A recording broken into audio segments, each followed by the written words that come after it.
ओम। मैं डॉक्टर रघुनाथ राय सर्वश्रेष्ठ भाषा चैनल में आप सबका हार्दिक अभिनंदन स्वागत करता हूं। आशा और विश्वास करता हूं कि आप लोग इस सर्वश्रेष्ठ भाषा चैनल से नित्य प्रति लाभ उठाते होंगे तथा दूसरों को लाभ दिलाने हेतु शेयर, सब्सक्राइब और लाइक करते तथा करवाते होंगे।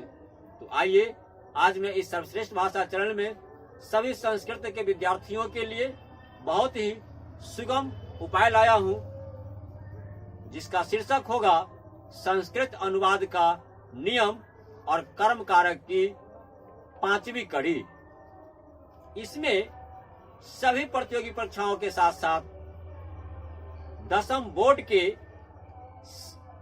सभी बोर्ड के लिए उपयोगी सिद्ध होगा।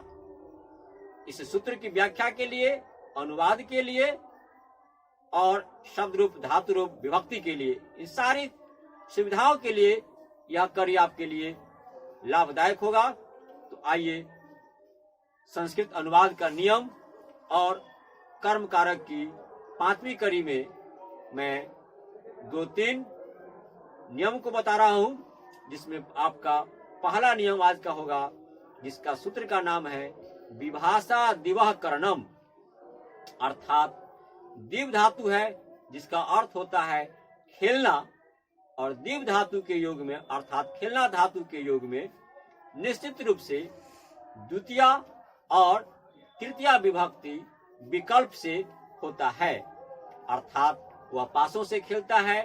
यहाँ पर आपको द्वितीया और तृतीया दोनों विभक्ति लगेगा, जैसे सह, अक्षान, अक्षय व दिव्यति।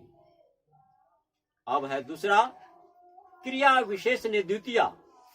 यह कहता है कि क्रिया विशेषण पदों में निश्चित रूप से द्वितीया विभक्ति होती है और वह हमेशा नपुंसक लिंग एक वचन में ही रहता है, जैसे सह मधुरम गायति, वह मीठा गाता है। यहाँ मधुरम जो है वह नपुंसक लिंग और एक वचन है। मेघा मंदम मंदम गर्जंती, मेघा मंदम मंदम गर्जंती, अर्थात मेघ जो है वह धीरे धीरे गरजते हैं। यहाँ धीरे धीरे जो है मंदम मंदम, यह भी नपुंसक लिंग और एक वचन का रूप है द्वितीय विभक्ति में। फिर है अश्व तीव्रम गच्छति, घोड़ा तेज दौड़ता है या तेज चलता है। यहाँ भी तीव्रम जो है वह नपुंसक लिंग एक वचन है और यह द्वितीय विभक्ति है। तो आप इन सूत्रों को अपनी अभ्यास पुस्तिका अर्थात कॉपी में अंकित करेंगे, लिखेंगे और याद शास्त्र के साथ साथ इसे समझने का भरपूर प्रयास करेंगे, जिससे कि आपको बोर्ड के सभी कक्षाओं में सहयोगी सिद्ध होगा। सभी प्रतियोगी परीक्षाओं में इसे पूछा जाता है। तो आइए व्हाइट बोर्ड की ओर। संस्कृत अनुवाद।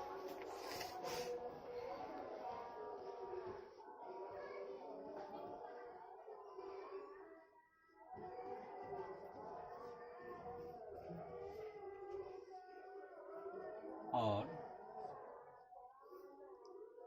संस्कृत अनुवाद का नियम।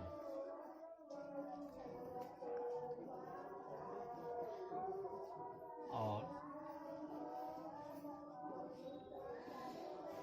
कर्म कारक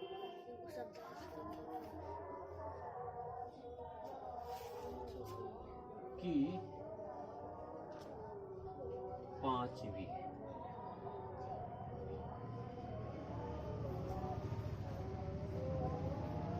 कड़ी।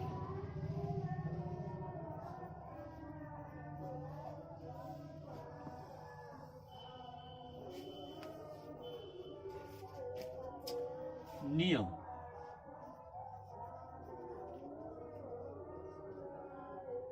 विभाषा दिवह करणम,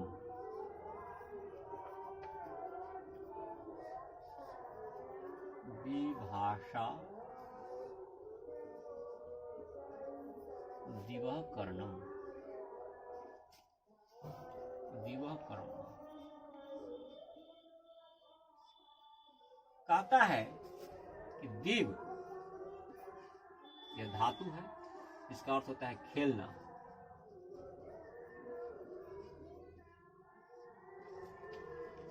धातु के योग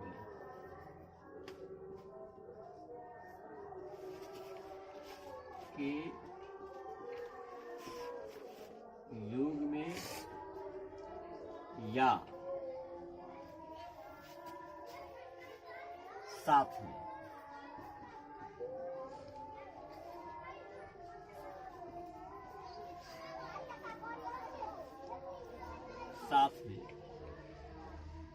विकल्प से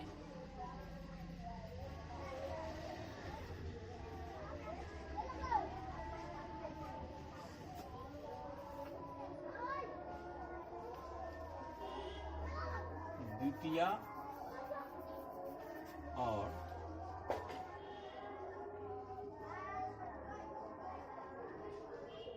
तृतीया विभक्ति का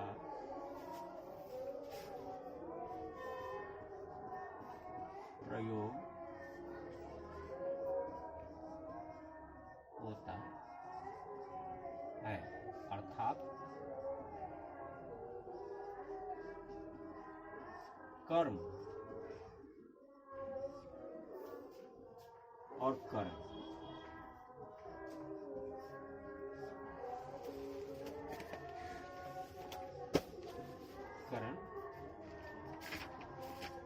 कारक होता है। यथा वह पासों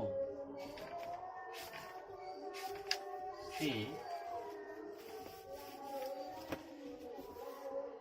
खेलता है।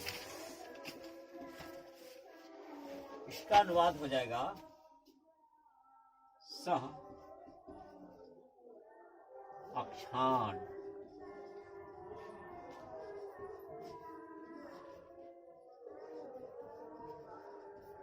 अक्षय वा दिव्यति।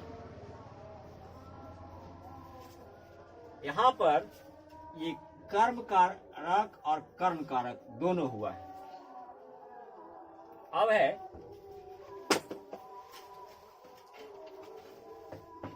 अगला आपका क्रिया विशेषण द्वितीय नियम।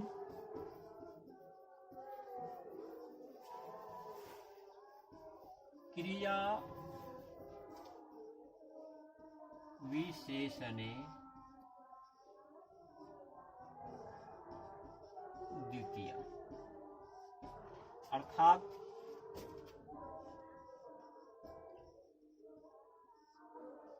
क्रिया विशेषण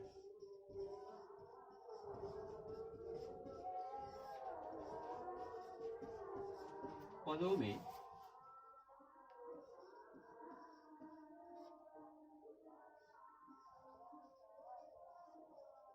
द्वितीया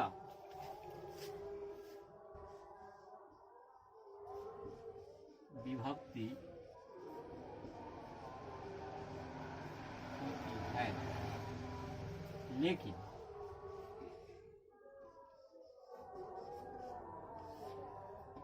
लेकिन यह हमेशा नपुंसक लिंग एक वचन में रहता है। नपुंसक लिंग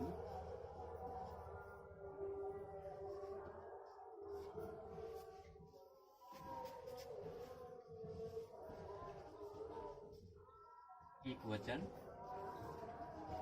में ही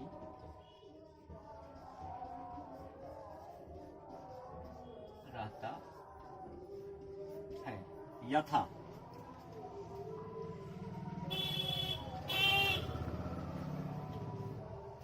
सह मधुरम गायति, सह मधुरम गायति,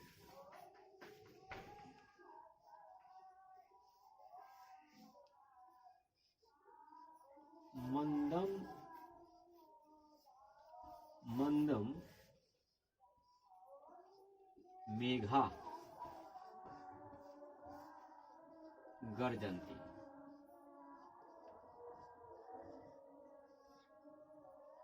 या ऐसे कर सकते हैं कि मेघा मंदम मंदम गर्जन्ति, मेघा मंदम मंदम गर्जन्ति। कुछ भी कर सकते हैं, या गर्जन्ति मेघा मंदम मंदम, कुछ भी कर सकते हैं। अश्वः